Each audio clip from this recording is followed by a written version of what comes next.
మీకోసం తెచ్చింది necklace Mela flat 9.99 VA తో నవంబర్ 29 నుండి డిసెంబర్ 7 వరకు హిల్స్ బ్రాంచ్ త్వరలో ప్రారంభం.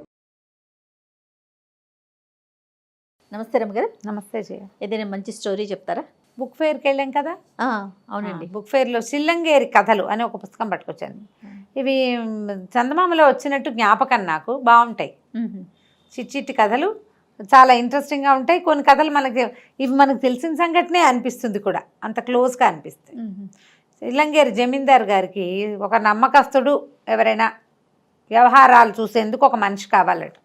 ఆయన బాగా ఆలోచించి వాళ్ళని వెళ్ళి ఎంక్వైరీ చేసి ఇద్దరిని సెలెక్ట్ చేశాడు. కొంతమంది బహుశా దరఖాస్తులు పెట్టుకుని ఉంటారు.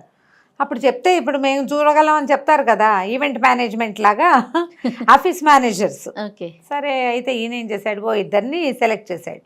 పేర్లు కొంచెం అటు ఇటుగా చెప్తాను, ఖచ్చితంగా పేర్లు గుర్తులేవు నాకు. పర్వాలేదండి, మాకు స్టోరీ ఇంపార్టెంట్ మీది. అయితే ఈ శంకరయ్య కనకయ్య అని ఇద్దరిని సెలెక్ట్ చేసుకున్నారు.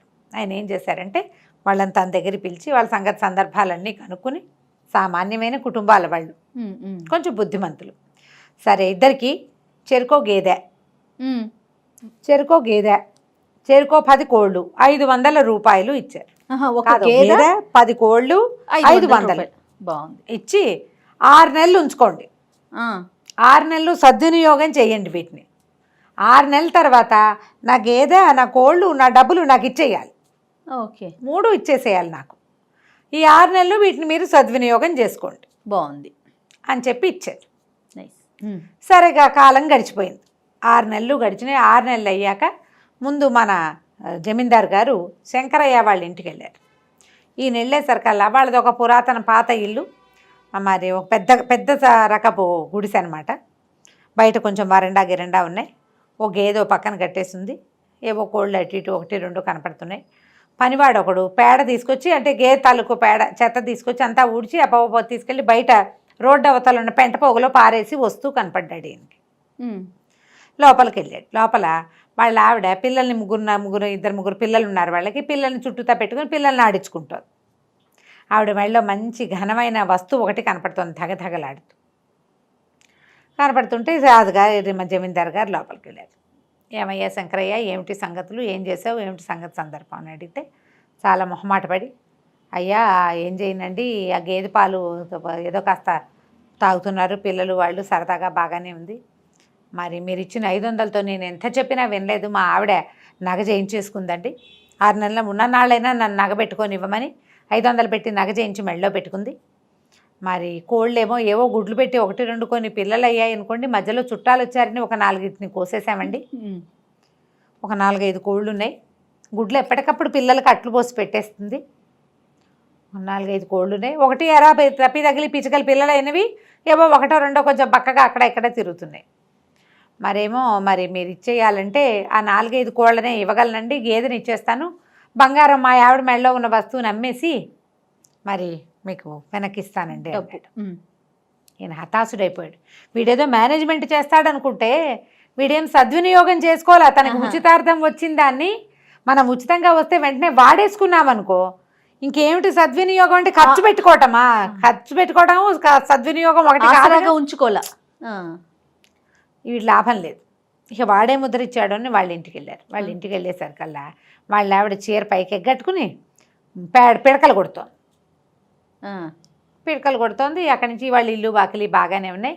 బోల్డ్ అన్ని కోళ్ళు ఇంకా తిరుగుతున్నాయి. కోడి పిల్లలు, ఓ తల్లి కోడి తిరుగుతోంది, అన్ని పిల్లలు అటు ఇటు తిరుగుతున్నాయి. కొన్నేమో గంప కింద ఏదో కిచకచకిచ శబ్దాలు వస్తున్నాయి. కోళ్ళని లోపల పెడితే ఒక సౌండ్ వస్తూ ఉంటుంది కదా ఎక్కువ ఉంటే. వెళ్తే దండం పెట్టాడు కనకయ్య గారు. సరే బాబు, ఏమిటి కనకయ్య, ఏం చేసావంటే, అయ్యా మీరు ఇచ్చిన డబ్బులు వస్తువుల వల్ల చాలా బాగుపడ్డామండి. అంతకుముందు ఆసరా లేకుండా ఉన్నాం. అదే మరి మీరు ఇచ్చిన 500 నుండి చుట్టుపక్కల రైతులకు అప్పులు ఇచ్చాను, వడ్డీ వెనకేసుకున్నానండి, మీ డబ్బులు మీకు ఇచ్చేయగలను. 500ని ఎంతమందికి అప్పిచ్చాడు ఆయన? 50 రూపాయలకి రూపాయి వడ్డీ చొప్పున ఇచ్చిన 6 నెలలకి ఒక్కొక్క చోట నుంచి డబ్బు వస్తుందా? అదే కదా. ఇచ్చానండి. అక్కడి నుంచి గేదె రోజు పాడేముకున్నాం.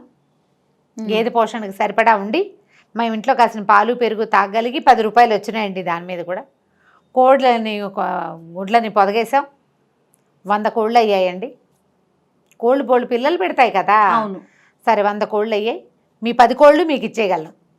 ఏమో మరి ఇంత బాగుపడ్డావు, మీ ఆవిడ పేడతో పిడకలు కొడుతోంది, మెళ్ళో బంగారం గీకారం ఏమీ చేయలేదంటే, అబ్బే లేదండి మా ఆవిడ ఇల్లు వాకిలి లేకుండా మనకు బంగారం ఎందుకంది, కాస్త డబ్బులు వెనకేసాం కదండి, మీ దయ వల్ల కోళ్ళు మిగిలిపోతాయి కదా, వాటితోటి తత్మా వెలుగా ఇల్లు వాకిలి ఏర్పరచుకున్నాక అప్పుడు బంగారం చేయించుకుంటామండి, మరి డబ్బులు కనపడతాయి కదా, మీ ఆవిడ పిడకలు ఎందుకు కొడుతోంది అన్నాడు ఆయన.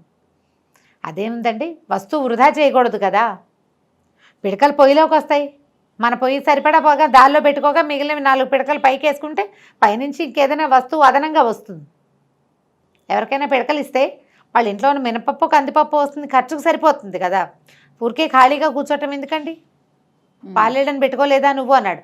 ఈయనతోటి ఓగేదే 4 కోళ్ళకి పాలేదు ఎందుకండి, మేమిద్దరం ఉన్నాం కదా అన్నాడు. అనేసరికి రాజుకు భలే నచ్చింది. వెంటనే కనుక ఏం చేశాడు, గేదెని తీసుకొచ్చి వాకిట్లో నుంచో పెట్టేశాడు, 10 కోళ్ళని ఒక గంపకెత్తిచ్చి ఇదిగోండి మీ 10 కోళ్ళు అని చేతిలో పెట్టాడు, 500 ఇచ్చేశాడు.